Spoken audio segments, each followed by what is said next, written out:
পিপি শ্রেণীর ক্ষুদে শিক্ষার্থী এসালদার স্যার ইউটিউব চ্যানেল থেকে তোমাদের সবাইকে স্বাগতম। আজকে তোমাদের জন্য একটি নতুন ভিডিও নিয়ে এসেছি, গণিত মডেল প্রশ্ন। তোমাদের সিলেবাসটাও আমি দেখাবো যে তোমাদের কি কি আছে। যেটা সেট নম্বর 1, এটা প্রাথমিক শ্রেণী অর্থাৎ ক্লাস পিপি দ্বিতীয় পর্যায়ক্রমিক মূল্যায়ন 2025 সেট নম্বর 1 বিশ্লেষণ সহ সম্পূর্ণ সমাধান দেখাবো আমি এই ভিডিওতে। কাজে তোমরা যারা এখনও আমার চ্যানেলটিকে সাবস্ক্রাইব করোনি তারা এখনই চ্যানেলটিকে সাবস্ক্রাইব করে বেল আইকনটি প্রেস করে দাও। তোমাদের প্রথমেই বলেছি এটা হচ্ছে প্রাথমিক শ্রেণী অর্থাৎ ক্লাস হচ্ছে পিপি দ্বিতীয় পর্যায়ক্রমিক মূল্যায়ন 2025 গণিত, যেটাকে আমরা অঙ্ক বলি, ইংলিশে ম্যাথ বলে। তারপর পূর্ণমান হচ্ছে 30, সময় কিন্তু 60 মিনিট। এখানে সিলেবাস কি কি আছে, নম্বর, কোন দাগ নম্বরে কত নম্বর থাকবে সব আমি দেখাবো। একটা পূর্ণাঙ্গ নমুনা প্রশ্নপত্র সেট নম্বর 1, সমস্ত প্রশ্নের উত্তর, এবং এটা তোমাদের সাজেশন 100% সাফল্য আশা করি তোমরা যদি ভিডিওটা ভালো করে দেখো। তা আমি সরাসরি দেখাবো যে সিলেবাস কি। সিলেবাস হচ্ছে তোমার মজারু বইয়ের 38 পৃষ্ঠা থেকে 69 পৃষ্ঠা পর্যন্ত যত রকমের অঙ্ক আছে সেটা, এবং তোমার কুটুম কাটুম যে বইটা আছে সেটা হচ্ছে তোমার 14 থেকে 26 পৃষ্ঠা পর্যন্ত যত রকমের প্রশ্ন আছে। যাই হোক, আমরা সরাসরি প্রশ্নটা দেখে নেই। এটা দেখো 1 নম্বর, 2 নম্বর, 3 নম্বর, 4 নম্বর, 5 নম্বর, 6 নম্বর, 7 নম্বর, 8 নম্বর, এরকম করে তোমার এই 9 নম্বর, এই কয়টি প্রশ্ন তোমার এখানে আছে। হ্যাঁ, আমরা সরাসরি চলে যাব 1 নম্বরের প্রশ্ন। আগের এবং পরের সংখ্যা লেখো, যেমন 8 আছে। হ্যাঁ, 8-এর পরের সংখ্যা, যেহেতু 8-এর পরে দাগ আছে পরের সংখ্যা দিতে হবে। হ্যাঁ, তাহলে আমাদের এটাকে যদি আমি লিখতে যাই তার আগে আমরা একটু 1, 2, 3 দেখে আসি। এই যে দেখো 1, 2 এভাবে করে 8, এই যে 8, তাহলে 8-এর পরের সংখ্যা কত? 9। অর্থাৎ এখানে তোমরা কত লিখবে? 9 লিখবে। ঠিক আছে, তাহলে 9 লিখবে, এই যে 9, 9 লিখলে, ঠিক আছে, যে 9। ঠিক আছে, এরপরে 5, ইংলিশে 5, তার আগের সংখ্যা কত? তাহলে আমরা যদি ইংলিশে 5-এর যে আগের সংখ্যা সেটা যদি একটু দেখি, তাহলে আমরা দেখতে পাবো যে আগের সংখ্যা কত 5-এর, এই যে 5-এর আগের সংখ্যা হচ্ছে 4। ঠিক আছে, তাহলে আমরা ওখানে 4 লিখে দেবো, এই যে 4।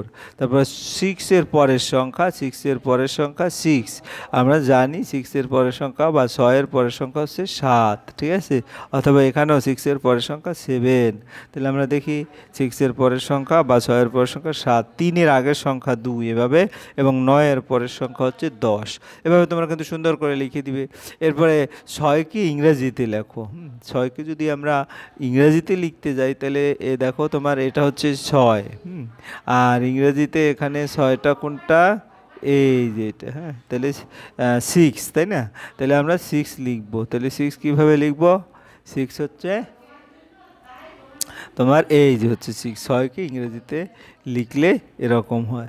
এরপরে বেশিতে এরকম চিহ্ন দিবে এবং কমে এরকম চিহ্ন দিবে। তাহলে এখানে কয়টা আছে? 1টা, 2টো, 3টে, 4টা। এখানে কিন্তু 4টে আছে। হ্যাঁ, তাহলে 4টে দিয়ে দাগ দেবো। আর এখানে কয়টা আছে? 3টা। হ্যাঁ, 3টার ক্ষেত্রে এরকম দাগ দেবো। ঠিক আছে, আশা করি বুঝতে পেরেছো। এরপর 4 নম্বরের প্রশ্ন। 4 নম্বরের প্রশ্ন, যে বাংলা সংখ্যার সঙ্গে ইংরাজি সংখ্যার মিল আছে সেটি হলো বাংলায় ও ইংরেজি দুটোতেই লিখতে হবে। তাহলে আমরা দেখি, এই দেখো 4, এই 4টার সাথে এখানে কিন্তু 8, এই একই রকম দেখতে, তাই না? তাহলে এই 4 আর এই 8 অর্থাৎ এই দুটোর সাথে মিল আছে। তাহলে আমরা উত্তরটা কী লিখবো? হ্যাঁ, ইংলিশে লিখবো এরকম 8, বাংলায় লিখবো এভাবে 4। ঠিক আছে, আশা করি বুঝতে পেরেছো। এরপরে প্রশ্ন, 6 থেকে 1 নিয়ে নিলে কত থাকে? আমার দেখো এখানে আমি তোমাদের বোঝানোর জন্য 6টি আনারস দিয়েছি। কয়টি? 1টি, 2টি, 3টি, 4টি, 5টি, 6টি। হ্যাঁ, এই 6টি আনারস এখানে দেওয়া আছে। 6 থেকে 1টি নিয়ে গেলে, তাহলে এই 1টি আমি যদি নিয়ে যাই তাহলে এখানে কি দাঁড়াইলো? এখানে 6 থাকলো, আর এখানে 1টি নিয়ে গেলে এখানে এই 5 কয়টি থাকে? 1টি, 2টি, 3টি, 4টি, 5টি, অর্থাৎ এইটি এই যে এইখানে নিয়ে গেলাম। তাহলে পরের ঘরে দেখো 5টি। তাহলে কীভাবে উত্তর দেবে? 6 থেকে 1টি গেলে কয়টি থাকে? 5টি, যেটা উত্তরটা তোমরা এভাবে 5 লিখে দিবে। ঠিক আছে, আশা করি বুঝতে পেরেছো। এর পরের প্রশ্ন 6 নম্বর, একটা থলিতে 60টি আপেল ছিল, আরও 2টি আপেল দিলে কটি হবে? এখানে আপেল দেখো কয়টি আছে? একটি, দুটি, তিনটি, চারটি, পাঁচটি, ছয়টি, 7টি আপেল। এর সাথে আরও যদি দুটি দেই যোগ দিয়ে, এই যে 2টি দিলাম, তাহলে এই আপেলগুলি একসাথে যদি রাখি 7টি, আর 2টি একসাথে রাখলে কয়টি? 1টি, 2টি, 3টি, 4টি, 5টি, 6টি, 7টি, 8টি, 9টি আপেল। তাহলে তোমরা 9টি লিখে দেবে। তাইলে একটি থলিতে 7টি আপেল ছিল, আরও 2টি আপেল দিলে হবে 9টি। এরপরে হচ্ছে রাইট ইন ওয়ার্ড। হ্যাঁ, ওয়ার্ডে লিখতে হবে, যেমন ওয়ান লিখি কি ONE 1, 2 লিখি কি সেভাবে ওয়ার্ডে লিখতে হবে। তাহলে দেখো এখানে এই যে 1 2 TW 3, আমি যদি একটু বড় করে দিই, এই যে দেখো ONE 1, আর এই যে 2, হ্যাঁ, তারপরে 3 THREE 3, আর 4 FOUR 4, তারপরে 5 FIVE 5, 6 SIX 6, 7 ACVEN 7, 8 EIGST 8, 9 NINE 9, 10 TEN 10। আমরা এখন উত্তরটা দেখি।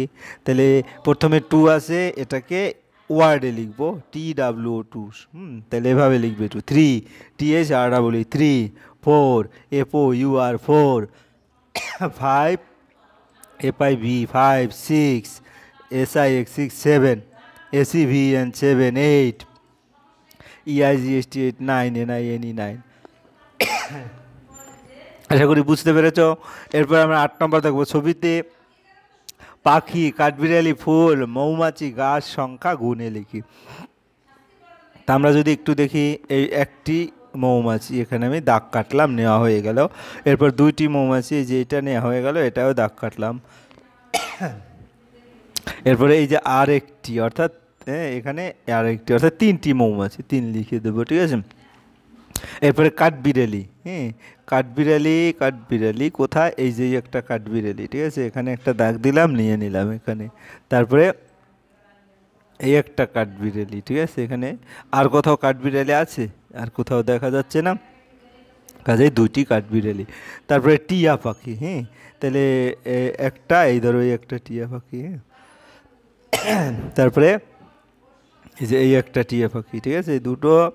তারপরে এই একটা টিয়া পাখি, 3টে, এই একটি 4টি, হ্যাঁ, তারপরে এই একটি 5টি, তারপরে এই একটি 6টি, এই একটি 7টি, অর্থাৎ আমাদের আর টিয়া পাখি নেই। তাহলে টোটাল হচ্ছে, গুনে গুনে দেখি কয়টি হয়, 1 2 3 4 5 6 7, অর্থাৎ 7টি টিয়া পাখি।